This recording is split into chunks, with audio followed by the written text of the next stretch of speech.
Hey, we're coming at you again from wackybags.com today, and we're just introducing our new and totally awesome agitation unit, the Wacky rocket tank. Now, included in the unit, you can see here that we've got two of the small zipper bags. We've noticed that the two smaller bags tumble in there a little easier and move around with the agitation a little nicer than the one large bag that we were thinking of including. Also with the set comes a 4-bag, 20-gallon all-mesh set at a 160, 110, 73, and 25 micron.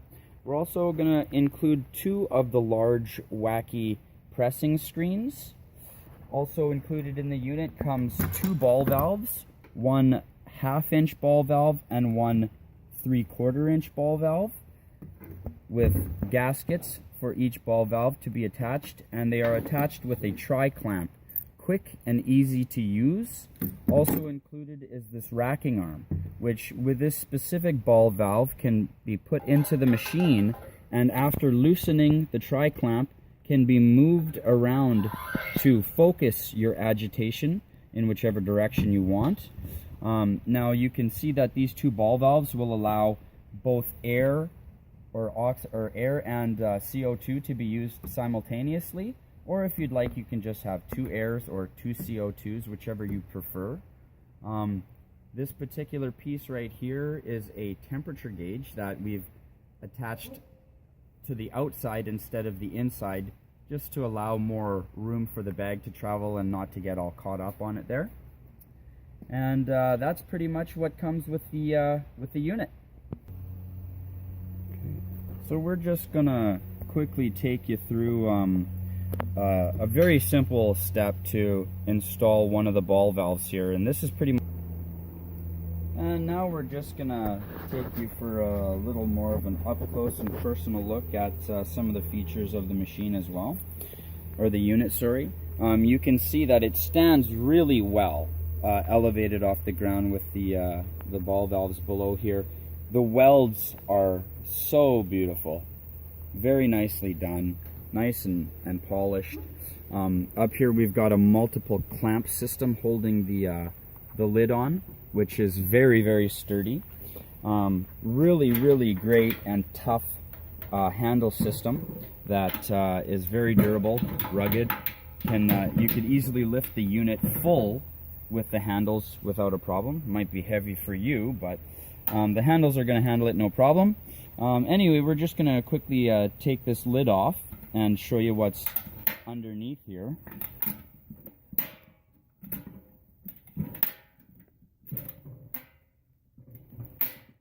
Okay, so now we're going to open up the hood of this bad boy here. Have a look inside. We've taken all the clamps off the lid. And you can see in here what we've got is a beautiful gasket that goes around the top, easily removable and also easy to put back on.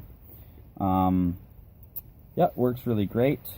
Now if we have a look inside here, we can see this little hole at the bottom near the drainage space, which is where the racking arm would come through if you had it attached, and you can actually attach it through the barrel here, and you can see it rotates to whichever way you want it to. So that's where that goes. And if you look on the side over here, we've got our measurement gauge here, and like this is the 9-gallon mark here. But if you wanted to do a smaller amount or a smaller batch, you know, you could fill it up to a couple inches, maybe midway from the bending point to the 9-gallon, and that's going to be around, you know, 6-7 gallons, something like that, and that would work really great with one of the small bags.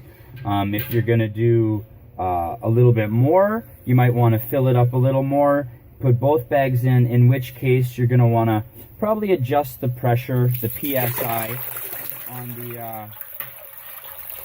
on the CO2, just to get your full agitation. We're just going to fill it up with water here now, and show you how this puppy rocks.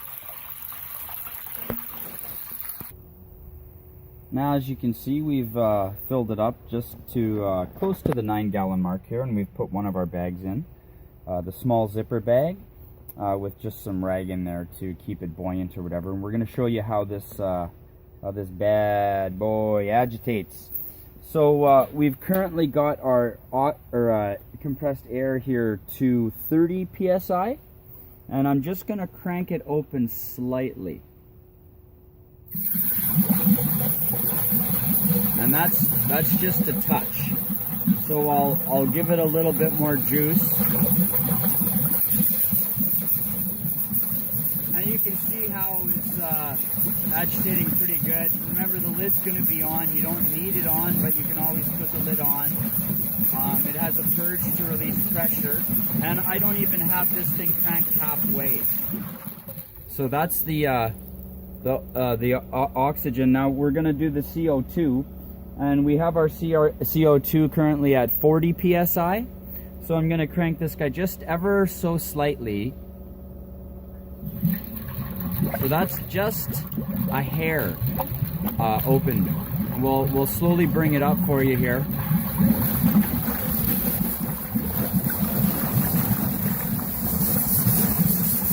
So that's not even halfway open. You could imagine if I really torqued it wide open, what kind of agitation that we're going to get. And this is where you're going to want to be careful. You know, just maybe baby step your way through this part and find out exactly what PSI you're looking for. And keep an eye on it as you're doing it, just to make sure everything's safe and sound. And yeah.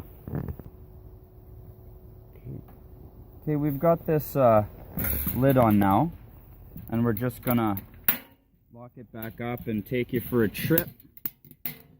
And just to show you how this guy works with the lid on it. And yeah, there's a lot of clamps, but trust me, the clamps are a good thing. Okay, so there's a hole in here, and here's also a pressure valve there, or a release valve, sorry. So we're just gonna put the compressed air into here.